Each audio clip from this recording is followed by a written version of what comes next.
ஹரிநாராயண துரித நிவாரண பரமானந்த சதாசிவசங்கர். உலகெங்கிலும் வாழ்ந்து கொண்டிருக்கும் ஸ்ரீராம் ஆஸ்ட்ரோ யூடியூப் சேனல் நேயர்களுக்கு டாக்டர் சைதை ராஜாவின் அன்பான வணக்கங்கள். நாம் இப்பொழுது வார ராசி பலன்களை சொல்ல போகிறோம். பிப்ரவரி 16 முதல் 22 வரைக்கும் உள்ளடக்கிய நாட்களுக்கு கிரகங்கள் எப்பேற்பட்ட பலனை வழங்கப் போகிறது என்பதை பார்க்கலாம் வாங்க. அதற்கு முன் எங்கள் சேனலை பார்த்து கொண்டிருக்கும் அன்பர்கள் இதுவரைக்கும் சப்ஸ்கிரைப் செய்யாதவர்கள் சப்ஸ்கிரைப் செய்து கொள்ளும்படி பணிவன்புடன் கேட்டுக்கொள்கிறேன். வாங்க ராசிக்குள் செல்லலாம். மீன ராசி காலபுருஷனுக்கு 12வது ராசி. இந்த மீன ராசியினுடைய அதிபதி குரு பகவான். அவர் 3ஆம் இடத்துல இருக்கார். அவர் 3ஆம் இடத்துல இருந்தால் முக்கால் சுபம். ஆனால் மீன ராசிக்கு ஒரு யோகமான நேரம் என்ன அப்படின்னாக்கா, இந்த 3ஆம் இடத்து குருவுக்கு வீடு கொடுத்த சுக்கிரன் ராசியில் உச்சநிலை பெறுகிறார். அப்போ பரிவர்த்தனை ஆகிறார். அப்போது குரு வீட்டில் சுக்கிரன், சுக்கிரன் வீட்டில் குரு. அப்போது 3ல் குரு இருந்தால் செய்கிற பலனை விட அப்போ ராசிக்கு வந்துட்டால் இன்னும் அற்புதமாக செய்ய போகிறாரு பரிவர்த்தனை யோகத்தில். இந்த மீன ராசியில் என்னென்ன நட்சத்திரங்கள் இருக்குது அப்படின்னு பார்த்தீங்கன்னா, பூரட்டாதி 4ஆம் பாதம், உத்திரட்டாதி, ரேவதி நட்சத்திரம் இருக்குது. இந்த வாரம் இந்த மீன ராசிக்கு யோகமாக இருக்குமா அப்படின்னு பார்த்தீங்கன்னு சொன்னால், கிரகங்களுடைய நிலைகள் சிறப்பாக இருக்கின்றன. ராசிநாதன் ராசியில் அமர்கிறார் பரிவர்த்தனை யோகத்தில். அதுவே போதுமுங்க. வாழ்க்கையில் எதையும் ராசிநாதன் ராசியில் இருந்தால் ஆட்சி பெறுகிறார். நல்ல அற்புதமான ஒரு நேரம் அப்படின்னு சொல்லணும். 3க்குடைய சுக்கிரன் நல்ல நிலையில் தான் இருக்கார். குரு பார்வை கோடி நன்மை. குரு பாருங்க, 7ஆம் இடத்தை குரு பார்க்குறார், 9ஆம் இடத்தை குரு பார்க்குறார், 11ஆம் இடத்தை குரு பார்க்குறார். இது அற்புதம் தாங்க. அப்போது குரு பார்வை, குரு ராசிநாதனாக இருக்கிறார். ராசியில் ஆட்சி நிலை பரிவர்த்தனை யோகத்தில் ஆட்சி பெறுகிறார் என்று சொன்னால், கௌரவம், புகழ், அந்தஸ்து, செல்வம், செல்வாக்கு, தன்னம்பிக்கை ஏற்படும். சமூகத்தில் பேரு, புகழ், அந்தஸ்து உயரும் அப்படின்னு சொல்லலாம். என்னங்க எங்களுக்கு 7 சனி போயிட்டுருக்கு, நீங்கள் இப்படி சொல்கிறீங்களே அப்படின்னு நீங்கள் நினைக்கலாம். பெரிய சனி தான். 29/3/2025 மீன ராசிக்கு சனி பகவான் டிரான்சிட் ஆகி வரார். அப்போது உங்களுக்கு விரைய சனியாக இருந்தது ஜென்ம சனியாக மாறிடும். அப்போது உங்களுக்கு இன்னும் கொஞ்சம் பிரச்சனைகள் அதிகம்தான். இருந்தாலும் சங்கடம் தீர்க்கும் சனி பகவானே மங்களம் பொங்க மனம் வைத்தருள்வாய், சச்சரவின்றி சனீஸ்வர தேவே இச்சகம் வாழ்க இன்னருள் தாத்தா. இந்த ஸ்லோகத்தை சொல்லுங்கள். எள்ளெண்ணெய் தீபம் இட்டு வாருங்கள். தலைக்கு வர்றது தலைப்பாயாட போகும். இந்த 3 மாத காலம் சுக்கிரன் இங்கே தான் இருப்பார். குரு பரிவர்த்தனை யோகத்துக்கு இங்கே தான் வருவார். அப்போ 3 மாத காலம் ராசிநாதன் ஆட்சி பெறுகிறார், பரிவர்த்தனை யோகத்தில் இருக்கிறார். அப்படின்னா அற்புதங்கள். நம்ம வார பலனை தான் சொல்கிறோம். இருந்தாலும் நீங்கள் எதிர்கால பலனையும் நீங்கள் தெரிஞ்சுக்கணும் இல்லையா? கொஞ்சம் சூசகமாக கோடிட்டு காட்டலாமே. அப்போது 7 சனி அப்படின்னு சொல்லிட்டு பயந்துடாதீங்க. நிச்சயமாக அற்புதமாக இருக்க போகுது இந்த வாரம். ஆனால் ராசியில் ராகு இருக்கிறார். நேற்று நைட்டு ஒன்று நினைப்பீங்க, காலையில் எழுந்து வேறு ஒன்று செய்வீங்க. ஒரு ஆசிலேஷன் மைண்ட் இருக்கும். என்னதான் ராசியில் ராசிநாதன் வந்தாலும் எல்லா கிரகத்தை விட ராகு கேதுக்கு வலிமை அதிகம். அதனால் அவர் கொஞ்சம் வரல விட்டு ஆட்டுவார் ராகு கேதுகள்லாம். ஸோ அப்படி இருக்கும் பட்சத்தில் இதில் இந்த குருவானவர் நிதித்துறை, நீதித்துறையில் பணியாற்றக்கூடிய அன்பர்கள் இருக்காங்க பார்த்தீங்களா, அவங்களுக்கெல்லாம் ஒரு பொற்காலங்க. சாதிக்கக்கூடிய நேரம். இந்த வழக்கறிஞர்கள், ஆடிட்டர்கள், இது போன்ற இந்த ஆலய திருப்பணிகள் செய்யக்கூடியவர்கள், இவங்களுக்கெல்லாம் கூட ரொம்ப அற்புதமான ஒரு நேரம் அப்படின்னு சொல்லலாம். உங்களை பொறுத்த வரலையும் இளைய சகோதர சகோதரிகளுக்கும் உங்களுக்கும் ஒரு அண்டர்ஸ்டாண்டிங் இருக்கும். அவங்க உங்கள் வீட்டுக்கு வர, நீங்கள் அவங்க வீட்டுக்கு போக சந்தோஷமாக இருப்பீங்க. எடுக்கிற காரியங்கள் சக்ஸஸ் ஆகுமா? கண்டிப்பாக சக்ஸஸ் ஆகும். இருந்த போதிலும் 2ஆம் வீட்டை சனி பகவான் பார்ப்பதால் குடும்பத்தில் சண்டை சச்சரவு பிரச்சனைகள் வரும். கொடுக்கல் வாங்கல் தயவு செய்து செய்யாதீங்க. குடும்பத்தில் சண்டை வந்துச்சுன்னு சொன்னால் வெளியால் கொண்டு பஞ்சாயத்துக்கு இட்டுன்னு வராதிங்க. அவங்க மூக்க நுழைச்சி உங்களுக்கு பிரச்சனைகளை ஏற்படுத்துவாங்க. அதனால் எப்போவுமே பஞ்சாயத்துன்னு போகாதீங்க. வெளியால் வீட்டுக்குள்ளே இது பண்ணாதீங்க. மற்றபடி உங்களுக்கு கொடுக்கல் வாங்கல் செய்யக்கூடாது. இந்த வாக்கினை தொழிலாக கொண்டு செயல்படக்கூடியவர்கள் கொஞ்சம் விழிப்புணர்ச்சியாக இருக்கணும். ஏதாவது ஒரு சொல் வெல்லும் ஒரு சொல் கொல்லுன்ற அளவுக்கு ஆகிடுது இல்லையா? அப்போ இந்த சனி ரெண்டை பார்க்கும்போது வாக்கு வீரியத்தால் ஏதாவது வார்த்தையை விட்டுட்டு கொஞ்சம் பிரச்சனைகள் ஸ்டேட்டஸே இழக்கக்கூடிய நிலைமை வரும் ஒரு சிலருக்கு. ஏன்னா ஏழரைச்சனி எல்லாருக்கும் இல்லை, ஏழரைச்சனி உங்களுக்கு நடக்குது. ரெண்டாவது ஆகாத தசாபுத்தி இருந்ததுன்னு சொன்னால் அது மாதிரி ஆகும், எல்லாருக்கும் ஆயிடாதுங்க.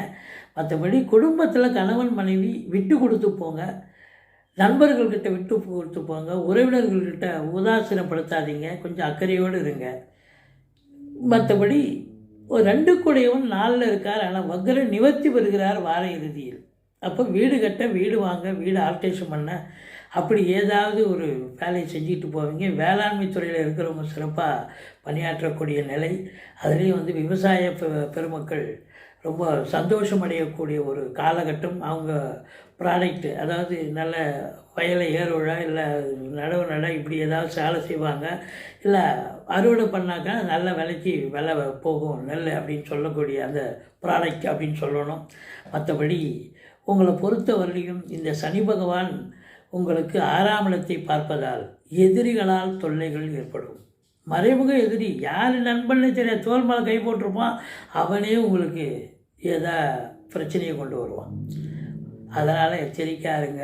வீட்டில் வயசானவங்க இருந்தால் அவங்க தேக ஆரோக்கியத்தில் அக்கறை காட்டுங்க. இல்லை மருத்துவமனைக்கு அழைத்து செல்ல நேரிடும், இல்லை நீங்களே கூட மருத்துவமனைக்கு போகக்கூடிய நிலை இருக்கலாம். எச்சரிக்கையாக இருந்து கொள்ளுங்கள். மற்றபடி இந்த குரு பாருங்கள் 7ஆம் இடத்தை பார்க்குறார். திருமண வயதில் இருக்கும் ஆண் பெண் இருபாலருக்கும் திருமணம் கைகூடுமா அப்படின்னா கண்டிப்பாக திருமணம். இது நாள் வரைக்கும் ஏதோ ஒரு தடங்கள் இருந்திருக்கலாம். இப்போ பார்த்தீங்கன்னா சட்டுப்பட்டுன்னு வேலை முடிஞ்சு நிச்சயதாம்பலம் இது பத்திரிக்கை அடித்து எல்லாம் விநியோகம் பண்ணுறோம், குலதெய்வ கோயிலுக்கு போகிறோம் அப்படின்னு சந்தோஷமாக இருக்கக்கூடிய ஒரு தருணம். திருமணம் ஒரு இது வந்துடும், கெத்து வந்துடும் உங்களுக்கு. கண்டிப்பாக குடும்பத்தில் திருமணம் நடத்தக்கூடிய வெளியார் திருமணங்களுக்கும் சென்று விட்டு வரக்கூடிய சூழலும் ஏற்படும். 9ஆம் இடத்தை குரு பார்க்கிறார். ஆன்மீகத்தில் நாட்டம் உள்ளவர்கள், ஏன்னா குரு பார்க்குறாரு இல்லையா, குரு தானே ராசி அதிபதியாக இருக்கார். இப்போ 9ஆம் இடம் என்பது வெளியூர் போகிறது, ஆன்மீகத்துக்காக டூர் போகிறது, ஆலய வழிபாடு செய்கிறது, நன்கொடைகள் வழங்குறது, இந்த தான தர்மங்கள் செய்கிறது, இதெல்லாம் வந்து உங்களுக்கு ரொம்ப ஒரு பிடித்தமான ஒரு நிலை. கண்டிப்பாக அப்படி ஒரு இன்வால்மெண்ட் ஆகிடுவீங்க, சந்தர்ப்பம் அப்படி வாய்க்கும். மற்றபடி தந்தையால் யோக பாக்கியங்கள் கிடைக்குமா? கண்டிப்பாக யோக பாக்கியங்கள் கிடைக்கும். இந்த 11ஆம் இடத்தை குரு பார்க்கிறார், சூப்பருங்க. அப்போ தொழில் சிறந்து விளங்கினா தானே 11ஆம் இடம் லாபம் கிடைக்கும். அப்போ தொழில் நல்லா போகும், எந்த குறையும் கிடையாது. சொந்த தொழில் பண்ணுறவங்க. செவ்வாய் 10ஆம் இடத்தை பார்க்குறார். காவல்துறை, தீயணைப்புத்துறை, மருத்துவத்துறை, இராணுவத்துறை, ஐஏஎஸ், ஐபிஎஸ், ஐஎஃப்எஸ் போன்ற துறையில் இருப்பவர்கள், ரியல் எஸ்டேட் பிரமுகர்கள், செங்கல், மணல், ஜல்லி, ஹார்ட்வேர்ஸ் போன்ற பிரிவில் பணியாற்றுபவர்கள், இவங்க எல்லோருக்குமே ஒரு உன்னதமான காலகட்டம். அது அரசு துறையாகட்டும், தனியாரில் இது மாதிரி வேலை பார்க்கக்கூடியவர்களாகட்டும், ரொம்ப சிறப்பான ஒரு நேரம். சொந்த தொழில் பண்ணுறவங்களுக்கு ரெட்டிப்பு லாபம் கிடைக்கும். உத்தியோகம் இது இருக்கிறவங்களுக்கு ப்ரமோஷன், இன்க்ரிமெண்ட் இதெல்லாம் எதிர்பார்க்கலாம். சலுகைகள் அனைத்தும் கிடைக்கும் அப்படின்னு சொல்லணும். சனி பகவான் 12ல் இருக்கிறதாலையும், உங்களுக்கு 6குடையவன் 12ல் இருக்கிறதாலையும் செலவினங்கள் ஏற்படும். 4குடையவனும் 12ல் இருக்கார். அப்போது பிள்ளைகளுக்காக கல்வி செலவு, வீடு வாங்க, மனை வாங்க, கார் வாங்க, 2 வீலர் வாங்க, இப்படி சுப செலவுகள் ஏற்படும். அசுப செலவும் ஒரு சிலருக்கு, மருத்துவ செலவு தானே அசுப செலவு, அசுப செலவும் ஒரு சிலருக்கு ஏற்படும். இந்த 2ஆம் இடத்தை சனி பார்க்குறதால இந்த பணம் எங்கேயாவது கொடுத்து ஏமாந்துடாதீங்க. அதனால் எச்சரிக்கையாக இருங்க. பெரும்பாலும் கொடுக்கல் வாங்கல் செய்யக்கூடாது அப்படின்னு நம்ம சொல்கிறோம். மற்றபடி தொழில் சிறந்து விளங்குமா? சிறப்பாக இருக்கும். பிள்ளைகளுடைய வளர்ச்சி சிறப்பாக இருக்கும். கணவன் மனைவி ஒற்றுமையாக தான் இருப்பீங்க, ஆனால் கருத்து வேறுபாடு வரும், கொஞ்சம் விட்டு கொடுத்து போங்க. மற்றபடி சொந்த தொழில் பண்ணுறவங்களுக்கு தொழில் நல்லா போகும். கூட்டாளிகளும் உங்களுக்கு ஆதரவாக இயங்கக்கூடிய ஒரு தருணம் தான் அப்படின்னு சொல்லலாம். இந்த மீன ராசிக்கு பார்த்திங்கன்னா 3 நாள் சந்திராஷ்டமம் வருதுங்க. 17, 18, 19 சந்திராஷ்டம நாட்கள் வருவதால் இந்த சந்திராஷ்டம நாட்களில் சொந்த வண்டி வாகனத்தை பயன்படுத்தாதீங்க. இப்போ வேலைக்கு போகிறீங்க, இந்த 3 நாள் சந்திராஷ்டமம்னு தெரிஞ்சிச்சு, நீங்கள் வண்டி சொந்த வண்டி எடுக்காதீங்க. வழியில் ரிப்பேர் ஆகி அதை ரிப்பேர் பண்ணி அதை எடுத்துகிட்டு போகிறதுக்குள்ளே அன்றைக்கி பொழுது போயிடும், வேலைக்கு போக முடியாது. ஆனால் நீங்கள் வந்து ஒரு ஆட்டோவில் போகிறீங்க, இல்லை ட்ரெயினில் போகிறீங்க, பஸ்ஸில் போகிறீங்க, இப்படி ஏதாவது அதில் ஏதாவது அசம்பாவிதம்னா வேறு பஸ்ஸு மாற்றிக்கலாம், இல்லை வேறு ஆட்டோவில் அந்த ஆட்டோ விட்டு வேறு ஆட்டோவுக்கு போகலாம், போய் வேலைக்கு போய் சேரலாம். அதனால் உங்களை பொறுத்தவரையிலையும் சந்திராஷ்டமம் அப்படின்னாக்க சொந்த வண்டி வாகனங்களை பயன்படுத்தாதீங்க. இரவு பிரயாணத்தை தவிர்த்து கொள்ளுங்கள். கொடுக்கல் வாங்கல் செய்யாதீங்க. கேஷ் டிரான்சாக்ஷன் பண்ணக்கூடியவர்கள் இருப்பாங்க இந்த ராசி அன்பர்கள். அதெல்லாம் கேஷ் டிரான்சாக்ஷன்லாம் அன்றைக்கி கேஷ் டீலிங் வேண்டாங்க, தயவுசெய்து வேறு யாராவது பாருங்கள் அப்படின்னு விட்டு கொடுத்துருங்க வேறு ஒருத்தருக்கு. நீங்கள் எதுவும் பண்ணாதீங்க. இல்லைனா உங்களுக்கு கேஷ் ஷார்ட் வரும், இல்லை ஏதாவது ரிமார்க் வரும், வேலையில் பிரச்சனை வரும். எச்சரிக்கையோடு இருந்துக்குங்க. மற்றபடி எதிரிகளால் கூட செலவினங்கள் ஏற்படும். நண்பர்னு நினச்சி நீங்கள் பழகுவீங்க, கட்சியில் அவனால் உங்களுக்கு செலவு வரும். இப்படி இருக்கும்.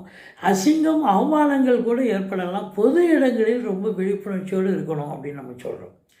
மற்றபடி இந்த ராசி அன்பர்களுக்கு இந்த வாரம் ஒரு கொண்டாட்டமான, சாதனை புரியக்கூடிய, சந்தோஷமான ஒரு வாரமாக என்றால் கண்டிப்பாக.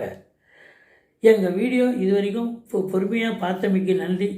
வீடியோ பிடிச்சிருந்தால் லைக் பண்ணுங்கள், ஷேர் பண்ணுங்கள், சப்ஸ்கிரைப் பண்ணுங்கள். மறக்காமல் சப்ஸ்கிரைப் பண்ணுங்கள். நன்றி. வாழ்க வளமுடன்.